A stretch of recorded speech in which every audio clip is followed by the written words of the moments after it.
So here in the UK, we have a channel called the CBBC, which is like the BBC, but for children. It's the Nickelodeon version. So I've been going on a nostalgia trip recently, and I've come across a show that is basically Among Us. It's Among Us, the TV show. It was a show called Trapped, and it ran from like 2007 to 2008, which also means, because this is a show like you were a kid and you could like get on the show, meant that realistically I could have been in this show. I mean, I wasn't, but I could have been.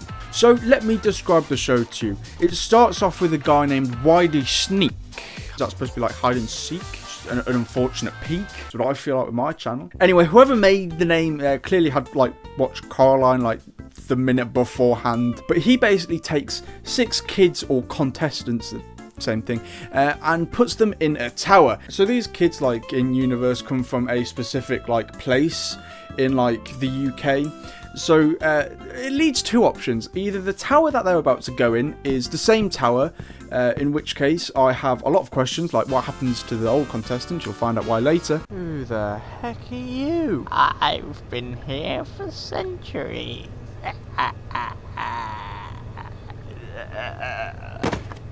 And the second thing is, it's possible that each one is a new tower, or maybe it's a different. Maybe this is the multiverse. This is the multiverse of madness before the multiverse of madness. The CBBC lot, they were ahead of their time. So these kids are brought up to the tower. They go in at the top, and they have to make their way down by completing a group of tasks. Except one of them is the saboteur. But who says who the imposter is? That's the important thing here. In the game, it's a virus. I'm sure Matt Pat's done a game theory on it. He has. But in this, no, it is the voice. Not that voice though, not that voice, no. It's just a woman, and you only see her mouth, hence why she's called the voice, actually. And what is the point of this character? I'm glad you asked, because I have no idea. She might be the boss, she might be a parasite that just jumps from like person to person. I have no idea. The reason I say this, and allow me to go on a little bit of a game theory, a film theory if you will. She gives people the tasks, and also says who's the imposter, and she helps the imposter out. So it's very unclear whether she actually wants the imposter to win. If so, like, why? Because like, if she wanted like good workers, like maybe this is a social experiment. That's what this is. It's a social experiment. Someone called FusiTube. Didn't he fight Deji? That's the last thing I heard about that man. At the end of it, if the crew, there's a vote, and you have to vote out who you think the imposter is, and they stay on that level. They don't go any further. If the crew win, then you're trapped. Hence the name of the show. You don't get to leave. You are just left in the abyss for all eternity. Until the next lot of contestants, which is why I think that having it just one tower is a bit iffy. Anyway, when it gets to the 1v1 at the end, because obviously it has to go through a 1v1 because you knock out contestants, it becomes a memory game, and you just have to like say things that happen in the episodes. You just get asked a question and answer it. It's actually, I don't know, it's quite boring. So I think I've talked enough so far. Let's actually watch an episode. And where to start but the intellectual hub of England, Birmingham. I live in Smethwick, Birmingham. If you want the fucking brawl, come down Smethwick, that's for Danny G. I'll come out of my house and I'll break your fucking leg, you know the back. Don't worry, it's harmless. Those dribbling, brain-dead zombies will come after me. I'm not talking about the botherers, I mean the unfortunate.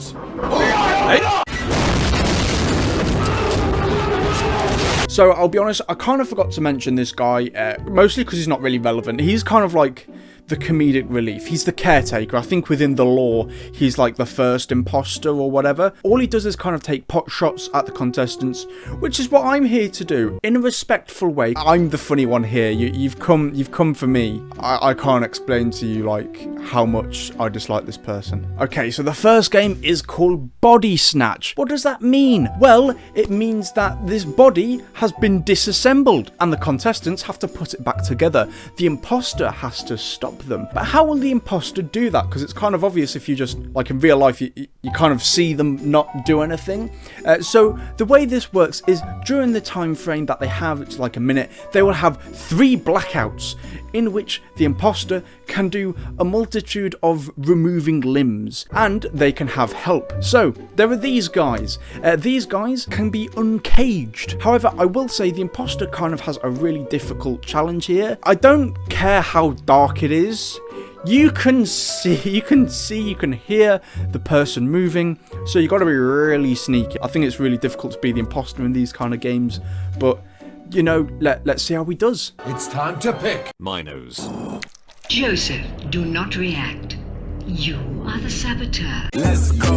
This guy's the imposter, and if the show didn't tell you, simply just look at who the cameras are pointing at. But are they going to switch to anyone else's view? No? Well, I wonder who the imposter is. Can you see the wheel? Turn it. If you can see the wheel, then everyone can see him. This is where you can tell it's a British TV show, because the mummies that help you out are called the Botherers. I have never heard a more British villain, the Botherer. Imagine that guy fighting Batman. I've mentioned Batman again! This video isn't supposed to be mentioning Batman, but I've done it again! I imagine these guys fighting like Spider-Man or something. See, I didn't mention Batman. Oh damn it, I've done it again! Fair dues, the kid actually like stopped it. He saboteured correctly, but did he get caught? That's the big question. Who do you think the saboteur was, and why?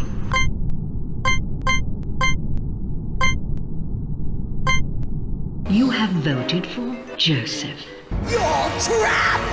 I'll be honest, even though he was first, he couldn't convince them because I don't really know what else he could have said. So it's now him left on his own. And this is one of the most horrific parts if this was like a saw trap or something. But at the end, when the kid's left on his own, there's no one else there. He's left to, I don't know, watch the B movie forever. And then the voice asks him, "Why are you here?" Because everyone could hear me creeping over there.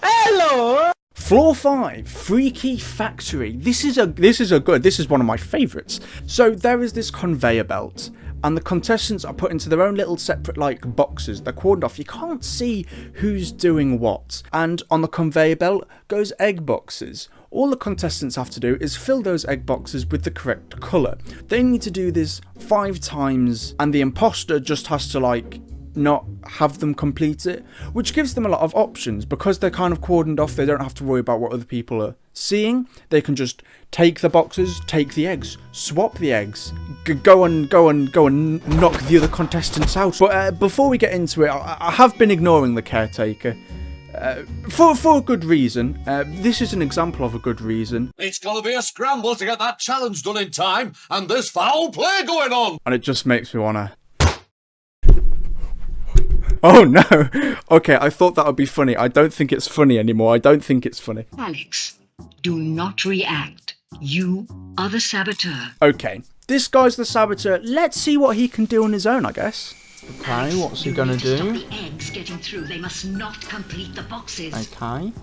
Get rid of them. He's being sneaky. What's he gonna do with that? Yes, Oh. good idea. Oh. Now, I'm going to preface this by saying I couldn't do any better. However, I will say, the other contestants, they're just sorting it. They possibly don't know who the saboteur is, and then suddenly an egg comes flying. It comes flying from a particular booth. He's not tried to disguise it. He's just like thrown it on the floor where everyone can see. People can clearly see what's happening. I don't know what thought process. I'm being really mean to kids. What is this? 2016 Pyrocynical? Oh, did we even have a saboteur on that floor? Okay, I know what I said was a little mean, but that was just rude. So another floor, another challenge. They have to pick 3 empty pots, but in one of these pots, there's a secret Shrek. Oh, hello there! And the imposter, they know which one has the Shrek arm, so they have to trick the others into picking the Shrek arm. They have to gatekeep, gaslight, and girl boss. Say green. What's the skill? It changes every time. What's the skill? So should we do white? Yeah, we'll do white. Yes. No, it doesn't have to agree. They're going for it. Okay, one of us can do it. Don't be too obvious. If she didn't say anything afterwards, no one would have guessed a thing. saboteur was Jonah because he wouldn't put his hands in the what's pot, this? so I think A he plot knows twist. which ones were bad Oh and which no! ones were I've good. got a. There's a draw. You have voted What are they gonna do? Jonah. And Elvira. Whoa! Oh, bit feisty. Oh, they're picking straws. This is how they decide. Vera. Oh my god, this is good television. When I was watching this, I thought they did pretty well. I thought the imposters did pretty well. I'm not going to lie. Maybe it's different once you're there, but I definitely wouldn't have picked them. But unfortunately, they did get voted out. They did get voted out. Okay, so the final flaw. You're a dentist, and your patient is a werewolf. As a good guy, a crewmate, just take out the bad teeth. You want to take out the bad teeth, the not good teeth. The others, well, you just gotta take the right teeth. Hi, it's me, Editor. So this is very similar to the last game. The biggest difference is that the teeth actually have different features, and the crew just have to decide what kind of features are good and what kind are bad. Some are yellow, some are cracked, and they have to decide which ones are actually the bad ones. Go through this, go to this side one. Right, okay, which one should we... It's not listening to Just go him. through yellow. They're ignoring him this time. Oh, that's cheeky. Quite easy to pull out. Or should we try that one? Okay, well, that's definitely directing of what to do. Yeah, so... Oh, he's scared. He's scared. Pick it, yank She's really it. directing him here. How can people not And you see get that. this? I think the imposter in this one was a little too obvious, so let's see the results. Saboteur was Jonah because You what? and he didn't want to pull out any This teeth. kid. This kid. When he was Definitely a joining reactor. in, I thought the saboteur was Taylor. No one because voted. when Oh, we no, pulled this out is the interesting. saboteur, No one voted for the actual imposter. Oh, okay then. Anyway, there's 1v1. The imposter of the last round, they got away. They won. And that is the show. Personally, I think this would be really cool as an Among Us TV show. Mostly because I think it's difficult to get the game to translate to real life. Obviously, the sidemen have Sidemen Among Us. That's a knife. Which focuses more on like the stabby, but this one has more of like the crew taskmate element that I actually really enjoy. And personally, I think if we could redo this for Among Us, Sidemen, I'm here. I can give you the ideas. I've got the ideas.